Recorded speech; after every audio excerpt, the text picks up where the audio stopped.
Evangelho de João, ou o Evangelho segundo registrou João, capítulo 4, versículo 43. 2 dias depois, partiu dali e foi para a Galiléia, porque Jesus mesmo testificou que um profeta, ele não tem honra na sua própria pátria. Chegando, pois, a Galiléia, os galileus o receberam, porque viram todas as coisas que fizera em Jerusalém no dia da festa, porque eles também tinham ido à festa. Segunda vez foi Jesus a Caná da Galiléia, onde da água fizera vinho. E havia ali um oficial do rei, cujo filho estava enfermo em Cafarnaum. Ouvindo esse que Jesus vinha da Judéia para a Galiléia, foi ter com ele e rogou-lhe que descesse e curasse o seu filho, porque já estava à morte. Então Jesus lhe disse: se não virdes sinais e milagres, não crereis. Disse-lhe o oficial: Senhor, desce, antes que meu filho morra. Disse-lhe Jesus: vai, teu filho vive. E o homem creu na palavra que Jesus lhe disse e se foi. E descendo ele logo, saíram-lhe ao encontro seus servos e lhe anunciaram, dizendo: teu filho vive. Perguntou-lhes, pois, a que hora se achara melhor. E disseram-lhe: ontem, às 7 horas, a febre o deixou. Entendeu, pois, o pai que era aquela hora a mesma que Jesus lhe disse: o teu filho vive. E creu ele e toda a sua casa. Jesus fez esse segundo milagre quando ia da Judéia para a Galiléia. Maravilha, irmãos. O que nós queremos destacar desse texto para a nossa meditação nesta manhã no programa Jesus é a Salvação? Primeiro, o fato de algum grupo de homens e mulheres, a multidão, sempre rodeando Jesus, sempre estando com Jesus, querendo ver milagres, sinais e maravilhas. O segundo que eu quero destacar é o posicionamento desse homem que nem um judeu era. Porém, esse homem, ao ouvir uma palavra de Jesus, diz o texto que ele creu. E o fato de ter crido e obedecido à palavra do Senhor Jesus, ele alcançou a resposta para o seu pedido. E o terceiro ponto é o fato de que eles, após terem visto o tal milagre e a confirmação daquilo que ele havia crido, eles também alcançaram a salvação, a transformação das suas vidas. Ou seja, a bênção de Deus na vida deles foi muito além daquilo que eles imaginavam. Ora, Jesus, ele agora está indo novamente da Judéia para a Galiléia. E aqui se detém mais uma vez em Caná. E já havia operado um grande sinal que era ter transformado água em vinho, e conforme o texto nos diz, é a segunda vez que Jesus passa por esta região. E o primeiro destaque, como eu disse, é a multidão. Ali, por exemplo, os galileus, que quando ali Jesus sai de Jerusalém e está indo, então, em direção ali à região da Galiléia, e aqueles homens se reúnem para ver Jesus, para estar com Jesus, porque eles tinham visto tudo aquilo que Jesus operara lá em Jerusalém, e eles estavam desejosos de verem novamente. Aí sempre nós levantamos uma questão: Por que que multidão sempre anda com Jesus somente querendo ver milagres? No meio deles havia enfermos, no meio deles tinha pessoas com problemas, mas eles não conseguiam, apesar deles saberem que Jesus era poderoso para fazer, deles terem confirmação de Jesus operando milagres, eles viram, eles contemplaram aqueles milagres acontecendo, mas eles mesmos não conseguiam usufruir daquilo que Jesus estava fazendo, porque estava apenas assistindo. E a primeira lição do texto para nós é exatamente isto. Nós não podemos ficar no meio de multidão. Nós não podemos ficar fazendo as coisas todos os dias da mesma forma e da mesma maneira. Nós não podemos transformar a nossa vida com Cristo em uma mera religião, em algo automático, que fica sempre naquele corriqueiro, e aí costumeiro, e a gente não consegue acreditar, apesar de ver Jesus operar, de algo acontecer na vida do meu irmão, na vida da minha irmã, eu não consigo ter as minhas próprias experiências com o Senhor, porque a minha vida se tornou em uma religiosidade vazia. O Senhor Jesus está conosco e foi uma promessa dele, ele é fiel para cumprir todos os dias.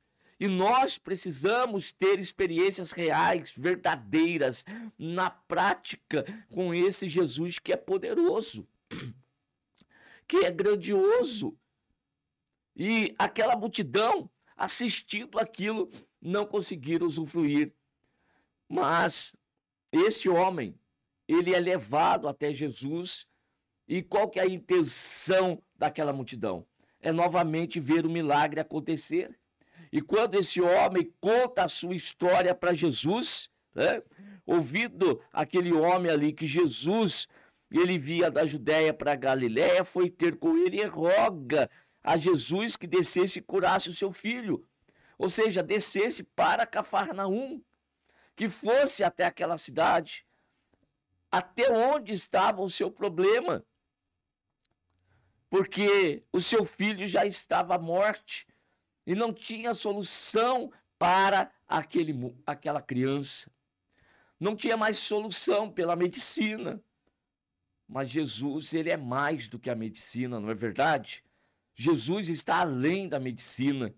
E como que Jesus ele opera? Então, pela palavra de Deus, nós aprendemos o agir e o operar dele. Então, o segundo ponto da mensagem está aqui. Jesus, ele repreende primeiro aquela multidão, porque a multidão quer acompanhar Jesus. O desejo dela é que Jesus descesse tão rápido, fosse lá para a casa daquele homem, para eles acompanharem e mais uma vez enxergarem um milagre, contemplarem mais um sinal. Mas Jesus diz para eles o seguinte: se vocês não virem sinais e milagres, vocês não conseguem crer. Como que se eles já não estivessem visto? Nós, para crermos no poder dele, nós não precisamos ver. A verdadeira fé é aquela que crê sem ver. Nós não precisamos ter algo nas mãos para acreditar que Jesus é poderoso para fazer. Mas aquela multidão não conseguia agir dessa forma. E aquele homem, em especial, diz para o Senhor: desce antes que o meu filho morra. Ou seja, está dizendo para Jesus: enquanto o Senhor está dando esses ensinamentos aqui, meu filho está morrendo. Mas, olha o verso de número 50. Disse-lhe Jesus: vai, teu filho vive. E o homem creu nas palavras que Jesus lhe disse e se foi. Olha que coisa extraordinária aqui, nesse segundo ponto da mensagem. Crer na palavra do Senhor Jesus. Não é necessário que Jesus vá até lá, impusesse mãos, fizesse uma oração longa. Não. Bastava uma palavra do Senhor Jesus. E aquele homem recebe aquela palavra. Irmãos, não pode ser uma palavra qualquer. Não pode ser simplesmente algo verbalizado no mundo físico. As palavras de Jesus não são assim. As palavras de Jesus, ele próprio diz, são espírito e vida. E quando nós ouvimos da parte de Jesus esta palavra, algo extraordinário acontece dentro de nós. Um milagre, antes de acontecer lá na vida daquele que nós queremos, antes de acontecer naquilo que nós queremos, no mundo físico onde desejamos, guarde isso com você agora, ó. Esse milagre precisa acontecer primeiro dentro de nós. Antes desta palavra agir no físico, esta palavra poderosa, ela vai agir dentro de nós. E quando aquele homem ouve Jesus dizer, vai, o teu filho vive, foi algo tão impactante, foi algo tão extraordinário, que aquele homem não questiona mais. Perceba no texto que o homem estava apressando Jesus, desce depressa, antes que o meu filho morra. E agora, quando ele ouve esta palavra de Jesus, algo extraordinário aconteceu dentro dele, que ele já não quer, ele já não precisa mais que Jesus desça com ele. Ele simplesmente tomou posse daquela palavra e ele desceu e se foi. E descendo logo, diz o texto, foram alguns servos ao seu encontro e anunciaram a ele, temos boa notícia, o teu filho vive, está curado. E aquele homem então pergunta a que horas que havia acontecido isto.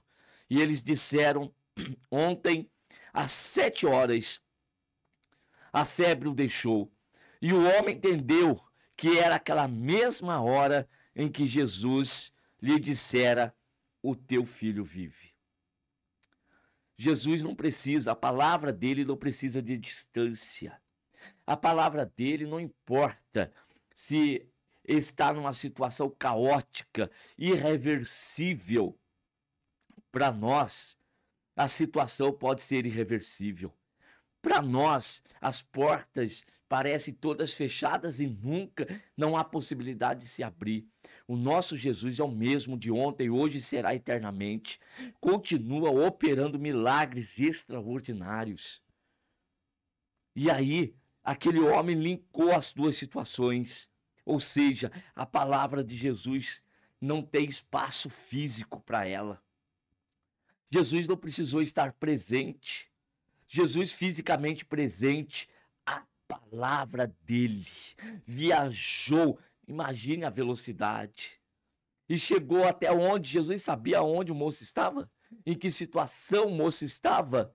Mas na hora que o pai conta a sua história, Jesus fala, o teu filho vive. Esse Jesus poderoso, ele está vivo. Ele é o verbo de Deus. E ele está em nós pelo seu Espírito.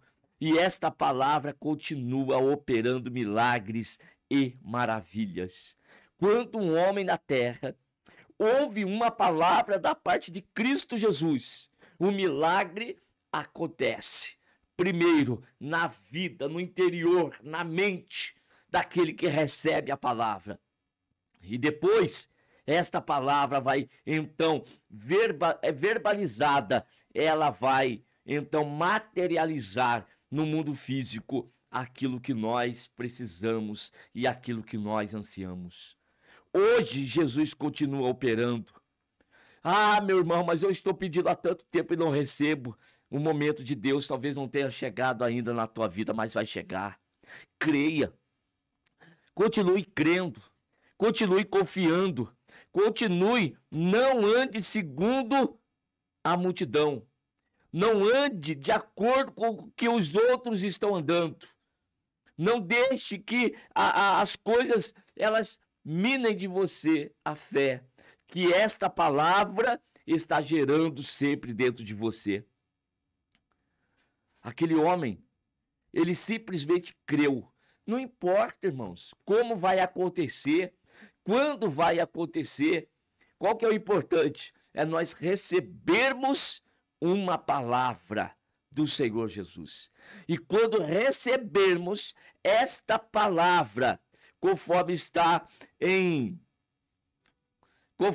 aqui em Romanos 10:17, a fé vem pelo ouvir, e ouvir pela pregação da palavra de Cristo. Esta palavra é que gera fé no nosso coração. E uma fé inabalável é uma fé que dá poder para crer no incrível, ver o invisível e possuir o impossível. Esta palavra tem poder para isto.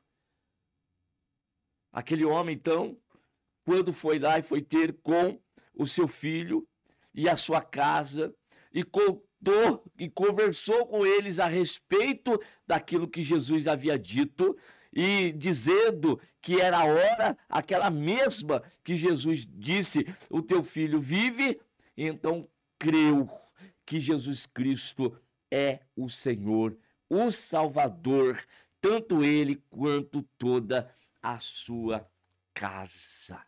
Aqui está, aquele que quer receber algo do Senhor Jesus, tem que receber primeiro o milagre pela sua palavra dentro de si. E quando a vida é transformada, então o milagre vai acontecer no mundo físico. E daí então vai ser confirmado o milagre que aconteceu dentro dele. E a partir daí ele soube: eu recebi muito mais daquele homem do que a cura do meu filho. Naquele momento em que ele conversava com Jesus, aquele homem estava sendo transformado. Os seus pecados estavam sendo perdoados. A sua vida estava tomando um novo rumo. Jesus estava escrevendo uma nova história na vida daquele homem. É isso que o Senhor Jesus quer fazer na minha vida e na tua vida, cada dia que estamos em sua presença. Aproveita a oportunidade e tenha novas experiências com ele. Não fique no meio de multidão. Não ande conforme a massa. Não vá de acordo com aquilo que estão dizendo para você. Isso vai tirar de você a confiança. Olhe para Jesus, autor e consumador da tua fé. Ouça mais pregações da palavra. Leia mais a Bíblia Sagrada. Fale mais com Deus. Ouça mais de Deus, pois assim aquilo que está dentro de você vai ser renovado e você vai usufruir de grandes bênçãos da parte de Deus. Amém? Que o Senhor continue abençoando a cada um em nome de Jesus. Amém.